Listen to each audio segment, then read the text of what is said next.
अगर आप एक बजट रेंज में प्री बिल्ट डेस्कटॉप ढूंढ रहे हो और अगर आपका यूज केस बहुत ही ज्यादा सिंपल है, जैसे अगर आपको ऑफिस के लिए चाहिए या फिर घर पे आपको सिंपल स्टूडेंट सेंट्रिक एक्टिविटीज के लिए चाहिए, तो इस यूज केस के लिए एक बहुत ही पॉपुलर एसूस की तरफ से प्री बिल्ट पीसी आता है V501MV। तो इस वीडियो के अंदर इसी यूनिट को हम लोग पूरी डिटेल में डिस्कस करेंगे, देखेंगे कैसा है, क्या डिजाइन है, क्या अपग्रेडेबिलिटी फीचर्स हैं, एंड आखिरी में ये भी बताऊंगा कि इससे आप कैसी परफॉर्मेंस एक्सपेक्ट कर सकते हो और किसको लेना चाहिए। अब स्टार्ट करते हैं सबसे पहले डिजाइन से। अगर नॉर्मली आप कोई भी प्री बिल्ट डेस्कटॉप देखते हो तो बहुत ही बेसिक डिजाइन के साथ आता है, बट इसमें ऐसा नहीं है। सामने से वुड टेक्सचर में फिनिश दे रखी है जो कि देखने में बहुत सही लगती है, एंड इसको आप कैसे भी कहीं पे भी प्लेस करते हो तो बहुत ही अच्छी तरीके से सेटअप में ब्लेंड हो जाता है। बहुत ही ओवर पावरिंग प्रेजेंस नहीं है इसकी। और अगर केसिंग की क्वालिटी की बात करूं तो बहुत ही ज्यादा क्लीन एजेस आते हैं, बिल्ड क्वालिटी भी बढ़िया है, पेंट क्वालिटी भी बहुत बढ़िया है। साइज की बात करें तो साइज में अराउंड 15 लीटर का कैपेसिटी है, टोटल वेट 6 kg है, एंड साइज भी बहुत ही छोटा सा है, तो कहीं पे भी इजिली एडजस्ट हो जाता है, फिट इन हो जाता है अगर आपकी टेबल छोटी क्यों ना हो। और सबसे बेस्ट चीज की है कि स्क्रूलेस डिजाइन है, तो आराम से इसको आप ओपन कर सकते हो। पीछे 2 स्क्रूज दे रखे हैं, हाथ से ही खुल जाते हैं, इसीलिए अगर आपको क्लीनिंग करनी है या फिर कुछ अपग्रेडेशन करना है वो आप आराम से खुद ही कर सकते हो। ये जो पूरा आप सेक्शन देख रहे हो पूरा मदरबोर्ड सेक्शन है। नीचे के साइड आपको ब्राउन्स लेवल वाली PSU देखने को मिलती है। फ्रंट पैनल में भी कुछ पोर्ट्स है और बैक पैनल पे भी काफी अच्छे खासे पोर्ट्स हैं। एक और चीज मैं बताऊं कि माउस एंड कीबोर्ड जो कि बहुत ही सिंपल से हैं, वो आपको इसके पैकेज के साथ इंक्लूडेड मिलते हैं, मीनिंग आपको सिर्फ मॉनिटर कनेक्ट करना है, बाकी सारी चीजें इसी के साथ है। अब स्पेक्स की बात करता हूं, जो प्रोसेसर इसके अंदर है वो है Core 5 210, लेकिन इसके अंदर एक चीज अच्छी है कि आप इसमें कस्टमाइजेशन कर सकते हो। Core 3 भी अवेलेबल है, Core 7 भी अवेलेबल है, जैसी नीड है उस हिसाब से आप ले सकते हो। रैम जो है वो 8GB है, 5200 मेगाहर्ट्ज पे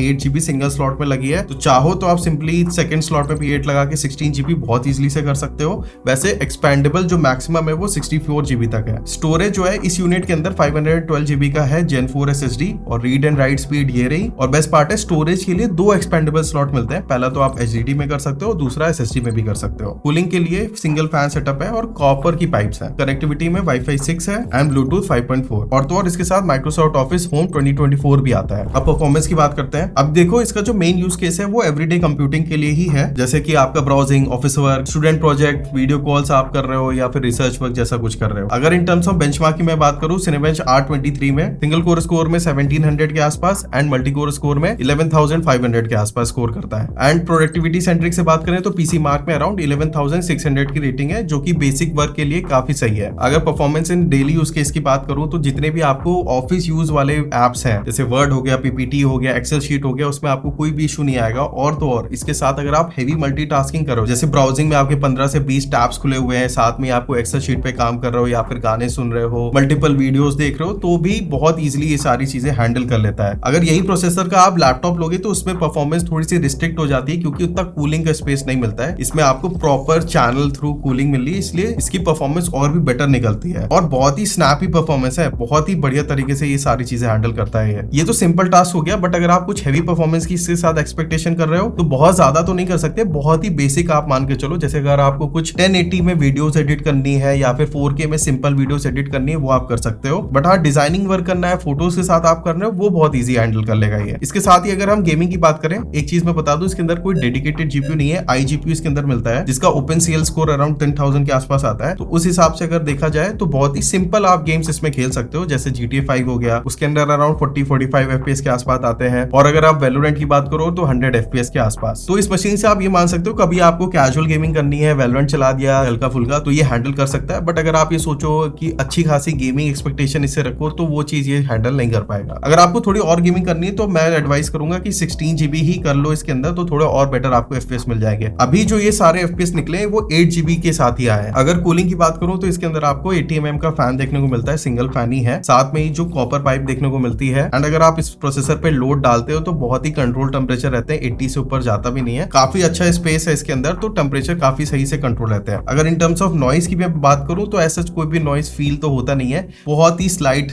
नॉइस है इसके अंदर, आप ये सैंपल चेकआउट कर सकते हो।